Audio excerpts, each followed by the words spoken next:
Thank you.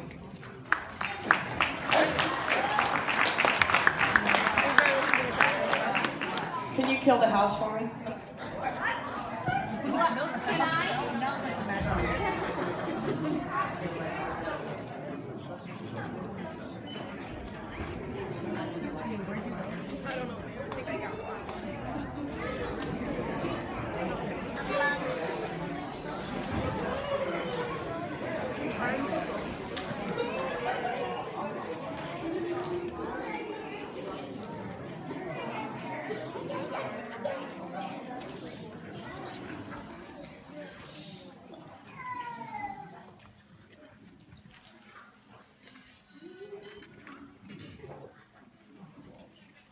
How'd you find this place, Riley?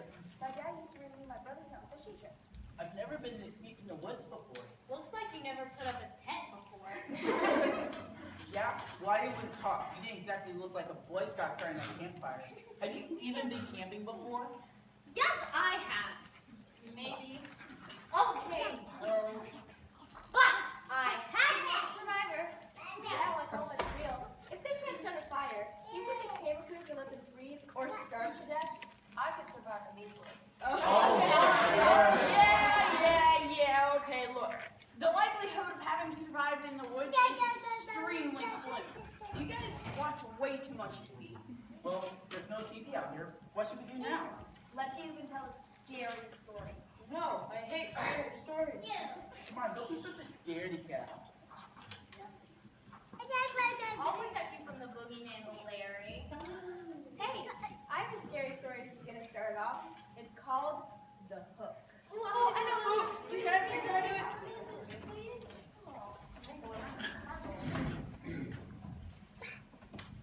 Donna and Sarah went to the movies. Then they went for a ride in Donna's car. They parked up on a hill at the edge of town. From there, they can see the lights up and down the valley. Donna turned the radio and found some music, but an announcer broke in with the news bulletin. A murderer has escaped the state prison. He's armed with a knife and was last seen headed south on foot. He's missing his left hand and wears a hook in its place. He's considered armed and dangerous. Maybe we should roll up the windows and lock the doors. Yeah, that's a good idea. You know, that prison isn't too far away. Should we go home? But it's only 10 o'clock. I don't care what time it is. I want to go home. Look, Sarah, he's not going to climb all the way up here. Even if he did, how would he get in? All the doors are locked. Donna, you can take that hook, break through a window, and open a door. I'm scared, and I want to go home. You're always afraid of something. As Donna started the car, Sarah thought that she heard someone or something scratching at her door. Did you hear that? It sounded like someone was trying to get in. Oh, sure. Soon, they got to her house. Would you like to come in for some hot chocolate? No, I have to go home. Donna went around to open the door to Sarah. And hanging on the door handle was a hook. Whoa! Spooky. Yeah, creepy. I would never live near a prison. Too many wackadoodles.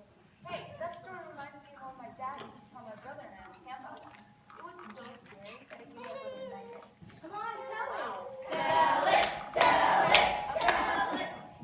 You know this one. Just follow my lead. Late one Saturday night, a young woman and her boyfriend were on their way home from school when the boyfriend saw the gas on a dark country road. And the boyfriend said, This is why I told you this is exactly why I told you we should have gotten gas. There was a farmhouse a mile or two back. I'll walk you and get help. Yeah, You good said- luck surviving. This is why you're unemployed. I'll go and get help. You stay here and keep the doors locked. You'll be okay. the girl was terrified to be left alone on a deserted road so late at night. What she agreed to do was to voice the construct. She locked the doors on the car. After about 30 minutes, the boy had not returned, and the girl began to worry. Another half an hour went by. Still no sign of the boyfriend. The girl continued walking to the farmhouse in search of him, but the thought of being alone in the dark terrified her. She checked the locks on all the doors. Then she got in her seat and listened. She started to drift off to sleep. Suddenly, she was startled by a bump against the car. She sat to see a man staring in the window at her. He slowly raised his hand and pressed a large object against the glass. It was the boyfriend's head. The expression explosion on his face. The girl screamed and frantically hit all the locks with the palm of her hand to make certain the madman could not get in. Then, as she watched in horror, the madman swung something before the terrified girl's eyes. It was her boyfriend's car keys. That's nasty. I would tear out of there so fast he would never catch me. I doubt it. You'd be too scared, but you'd probably pass out.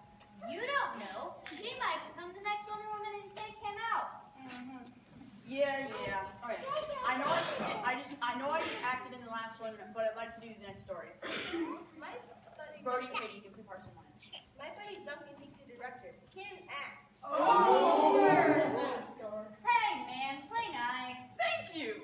Okay, we're ready. A young man home from college for the weekend spent the weekend at a church party. While he was standing around the refreshment table talking to his friends from high school, he saw a young woman standing in the doorway. She watching the dancers. She was so beautiful. Her blonde hair cast a broad shoulders. She wore a stunning dress that must have come from a vintage clothing store. Who is that? They turned, looked, and shrugged their shoulders. They had never seen her before. Alright, I'll catch up with you guys later. He headed over to the girl in the doorway. Hi. My name is Tony. Do you want to dance? The girl smiled slightly and nodded. Tony took her hand and walked to the dance floor. Your hands are like really cold. I am cold all the time these days. Are you new here? I've never seen you around before tonight. My place is a bit outside of town. Lori wasn't much of a talker, but Tony was smitten with her nonetheless. At about 11 o'clock, Lori said that she needed to go home. Alright, I'll drive you. As they walked across the parking lot to Tony's car, Lori shivered. I am so cold. Here, take my jacket. He draped his jacket over Lori's shoulders. When they arrived at his car, Tony held the door open for her. He himself got in, and Lori directed him to a farmhouse about 10 miles outside of town. After they got there, Tony went around and opened the door for her.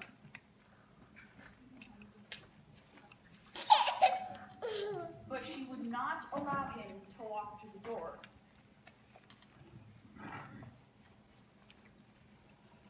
She stood in the driveway until Tony drove away.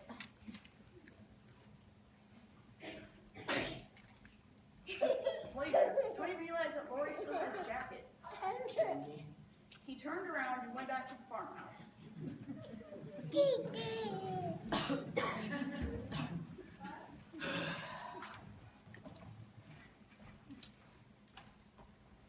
He knocked on the door and an elderly man answered.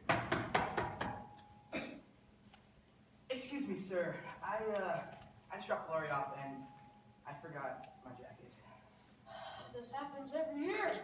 I don't understand. Lori died 20 years ago this very night. Every year she comes back and spends a few hours among the living. I'm sorry you do not know where your jacket is. God, are you kidding me? Tony could hardly believe what he'd heard. Some strange force seemed to draw him to the cemetery. With a flashlight, he wandered among the graves.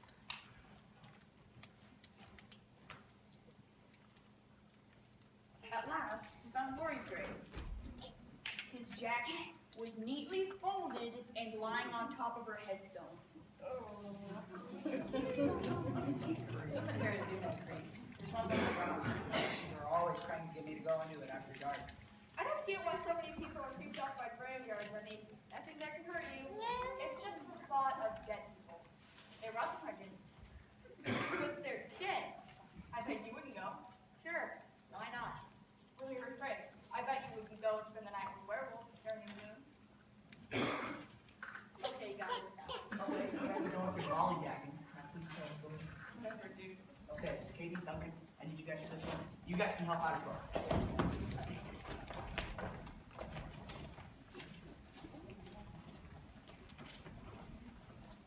Some boys and girls were at a party one night. There was a graveyard down the street, and they were talking about how scary it was.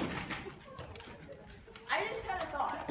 You should never stand on a grave because the person under will pull you on down with them. That is not true. That is just a superstition. Really? Well, I'll give you $10 if you go and stand on a grave. Oh, a grave doesn't scare moi. I will do it right now. Okay? The boy handed her a knife. There's a difference between bravery and stupidity. Okay, put that in one of the graves, and we'll know that you were there. That way you can come right back. Easy. The graveyard was filled with shadows. It was as quiet as death. There's nothing to be scared of.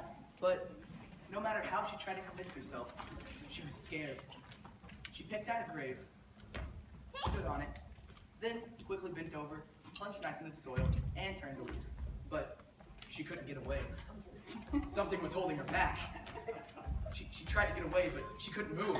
She was terrified. Something has me! Help! Something has me! She fell to the ground. Yeah, it has been a while. When she did not come back, the others went to go look for her. Katie. Katie, come on. Katie. Katie. Katie! Guys, Be gone. They found her body sprawled across the she's grave. dead! Without realizing it, she had plunged the knife through her skirt and into the ground. It was only the knife that held her. She had died of fright.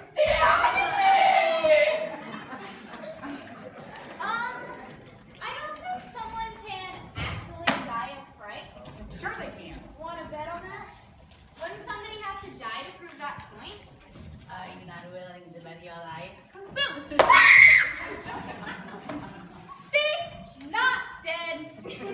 Yet. All right. Next. Ryan and I are ready. Which one are we doing? Can I carry your basket? Oh yeah, that's a big one.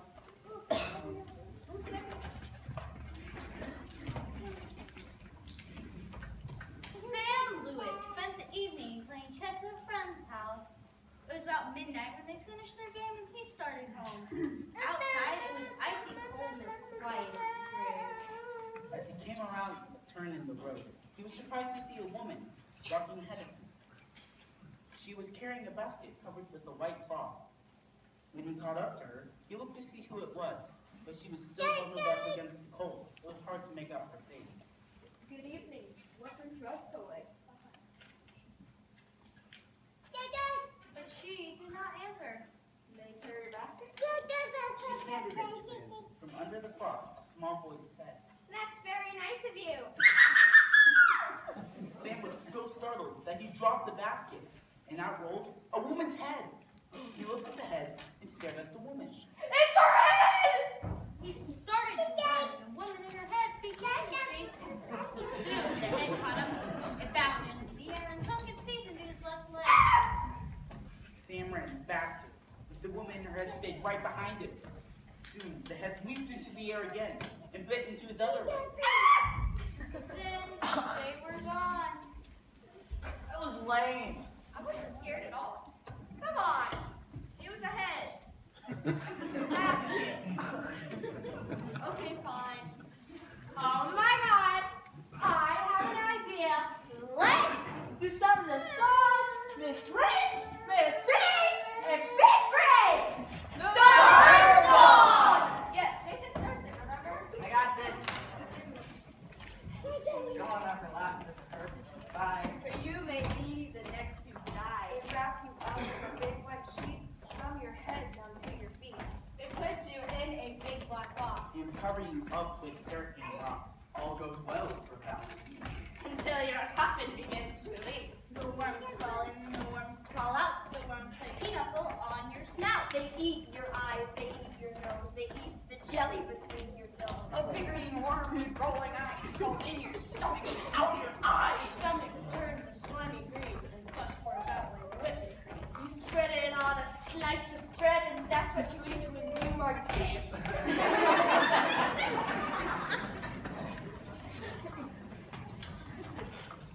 A businesswoman arrived very late at a hotel one night and asked for a room. I need a room. The clerk told her that the hotel was all filled up. There's only one empty room, but we don't rent that one because it's haunted. I'll take it. I'm not afraid to go. The woman went up to the roof.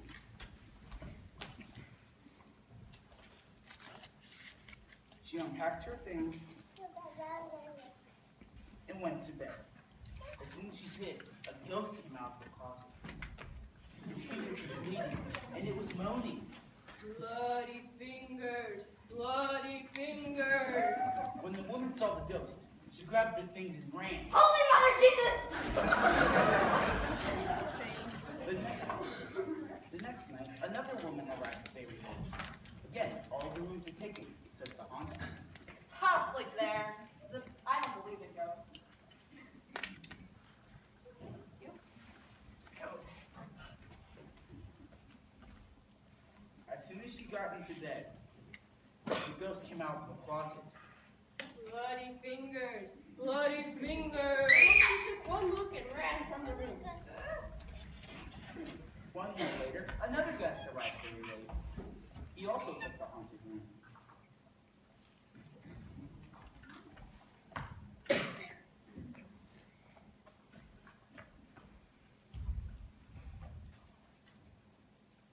After he unpacked his things, he got out his guitar and began to play. Soon the ghost appeared. As before, its fingers were bleeding, and it was moaning. Bloody fingers, bloody fingers. The man paid no attention. He just kept strumming his guitar, but the ghost kept moaning. Bloody fingers, bloody fingers. Finally, the guitar player looked up. Cool it, man, and get yourself a Band-Aid!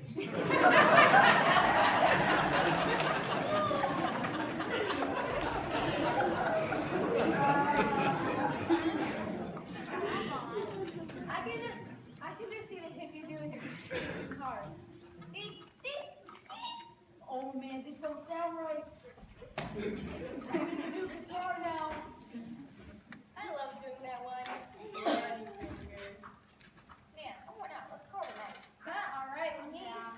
Well, Riley, the old woman song. What old woman song? That old woman song. There wasn't a woman of skin and bone who lived in a graveyard all alone. She thought she'd go to church one day to hear the parson preach and pray. And when she came up to the door, she thought she'd stop and rest some more. When she came to the church hostel, she thought she stopped and rest a while. But when she turned and looked around, she saw a corpse upon the ground. From its nose down to its chin, the worms crawled out, the worms crawled in. The woman to the preacher said, she'll look like that when I'm dead. The preacher to the woman said, "You'll look like that when you are dead." No.